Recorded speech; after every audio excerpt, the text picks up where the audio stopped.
আজকে আমি তৈরি করব খাসির মাংসর স্যুপ বা ট্যাংরি বলে। কিভাবে করছি তোমরা দেখতে থাকো। নিয়েছি রসুন কুচি করে, লঙ্কা 4টে, তার মধ্যে 2টো দিয়েছি চিড়ে আর 2টো গোটা, আর এর মধ্যে আছে গোটা এলাচ, দারচিনি, লবঙ্গ, তেজপাতা, আদা নিয়েছি 1/2 চামচ, আর পেঁয়াজ ছোট ছোট তাই 3টে।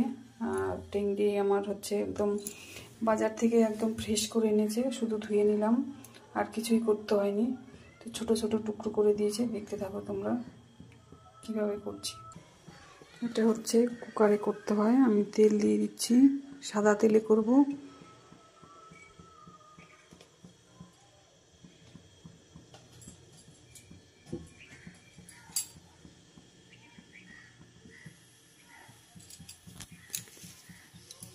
একটু আমি আঁচটা বাড়িয়ে দিলাম।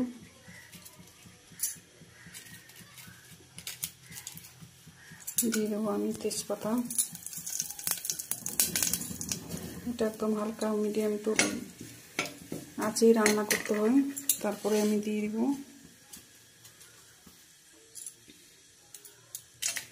গোটা এলাচ আর লবঙ্গ, একটা দারচিনি। এইভাবে আমি একটু কয়েক সেকেন্ড আমি হচ্ছে নেড়ে নেব।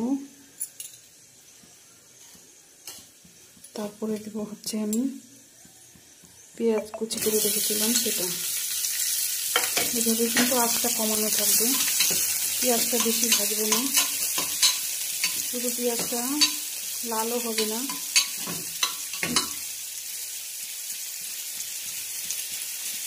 শুধু পেঁয়াজের কাঁচা গন্ধটা যাবে, আর তোমার হচ্ছে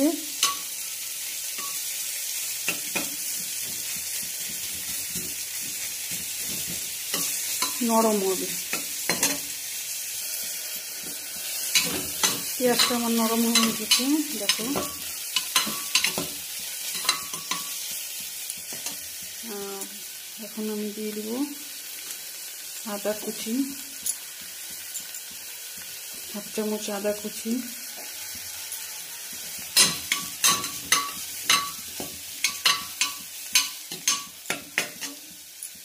একটুখানি আঁচটা বাড়িয়ে দিলাম যেন লাল না হয়, কালারটা যেন এরকমই থাকে। আর দিয়ে দিলাম হচ্ছে রসুন কুচি, দিয়ে দিলাম লঙ্কা। কেননা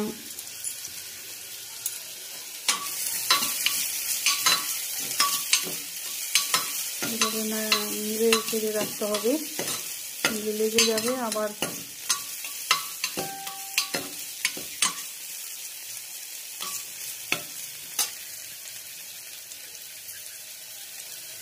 এখন আমি দিয়ে দেবো পরিমাণ মতো লবণ, দিয়ে দেবো সামান্য একটু হলুদ গুঁড়ো,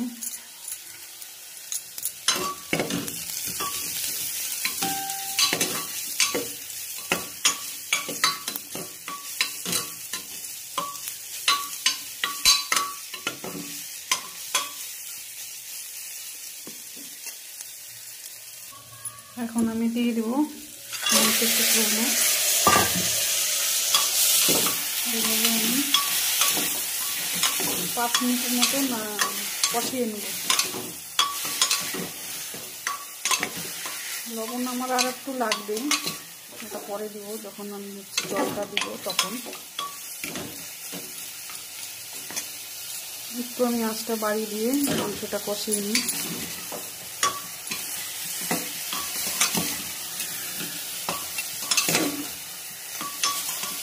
গোলমরিচের গুঁড়ো দিতে হয়, যেহেতু আমার ছোট বাবু আজকে খাবে, ওর মুখে প্রচণ্ড ঘা, ওর ইচ্ছে হয়েছে, সেই জন্য একদম লঙ্কাটা আমি অ্যাভয়েড করলাম।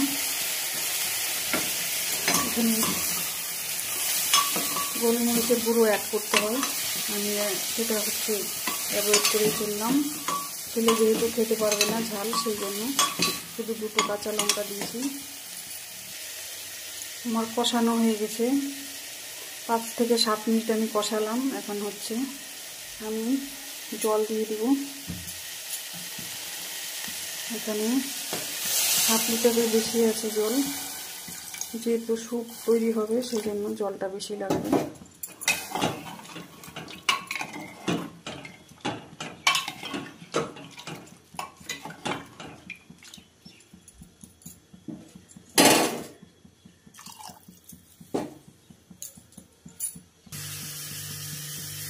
এইভাবে হচ্ছে।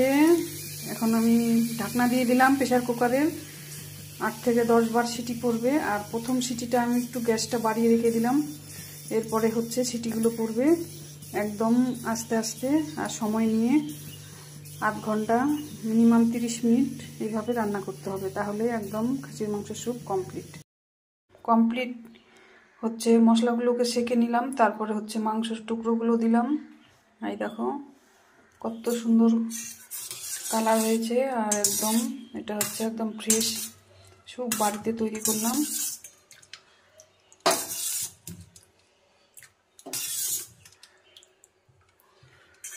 এখন হচ্ছে ছেলেকে দিব গরম গরম খেতে।